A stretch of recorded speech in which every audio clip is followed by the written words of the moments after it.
hosting this event, and for Annie for inviting me. This is my first published work, and I'm quite excited, even though I didn't know I had to do anything. I thought it was just you get it published and you sell 1 million copies, and that's it. Not so. What I want to do is since I do a reading, and I'm going to read the query that I sent to the publisher, which convinced him that this was a valuable work and much needed in today's climate.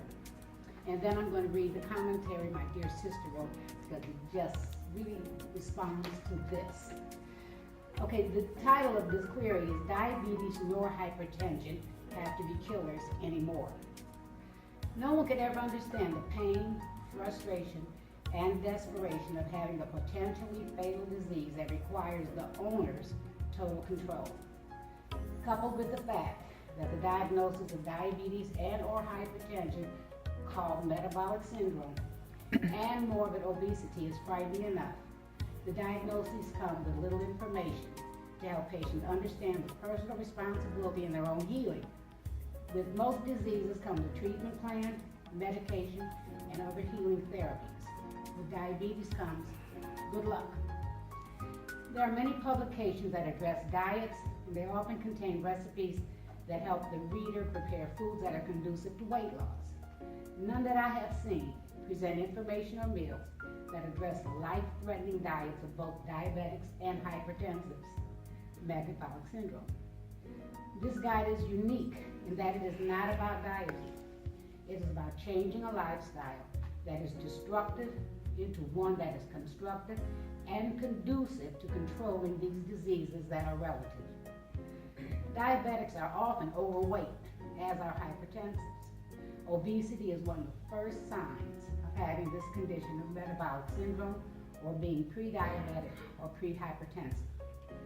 The warnings of impending disability and complications of these diseases, heart attacks, strokes, kidney disease, and the loss of limbs, only serve to discourage rather than inspire patients to believe that only a commitment to a healthy existence can change the course of these diseases. It is true that there is no cure for these diseases, but remission can be achieved with a simple lifestyle change. This pocket-sized guide, it was supposed to be pocket-sized, got a little big,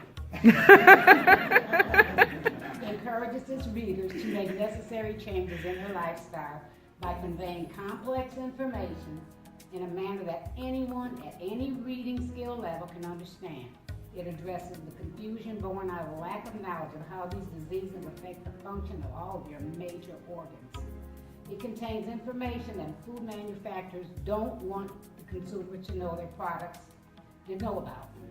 The government issued mandates regulating the packaging, nutrition, and ingredient labeling that food manufacturers must adhere to, but too many consumers do not understand the scientific terminology or the mathematical operations that have to be implemented for them to be useful. This guide makes the computation of total carbs, appropriate serving sizes, and understanding the good versus bad fat simple. The guide is created so the readers can have at their fingertips the necessary nutrition and dangerous ingredients information while shopping and eating out. It also has a collection of recipes created in my own kitchen and rehab recipes taken from respected medical publications with a nutritional chart at the end of each. On that table, there are samples of things that I created that I could eat as a diabetic, hypertension, and once overweight. Real overweight. It not only addresses dietary changes, specifically for those with these diseases, it offers a glimpse of how developing an exercise regimen can be implemented for everyone. It offers a list of exercise programs. That's my daughter calling me. It offers a list of exercise programs that are available to seniors and low-income individuals with suggestions of how to exercise at home for those who cannot get out.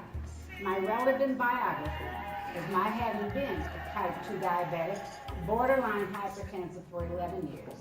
It is because of my struggle to control my diseases, metabolic syndrome, and being overweight, haunted by the possibility of death or disability if I didn't conform to a diabetic lifestyle, that I began researching the disease because I believe that I could overcome both without being dependent on medication all of my life. I'm fighting at 3 minutes. I've been experiencing success. My A1C is consistently under 6.1. My waistline is 1/2 of my height, and I've been med-free now for over 14 months. My blood pressure is consistently in the normal range. I want to share this cure because it is a cure. Doctors say it's a mission. I say it's a cure. Mom, And Cynthia. then on the back of my book, That's my it. sister wrote this after reading it. That's 5 minutes. That's it. Is it? Okay. Am I wrong? That's it. That's 5 minutes. Wrong? Okay.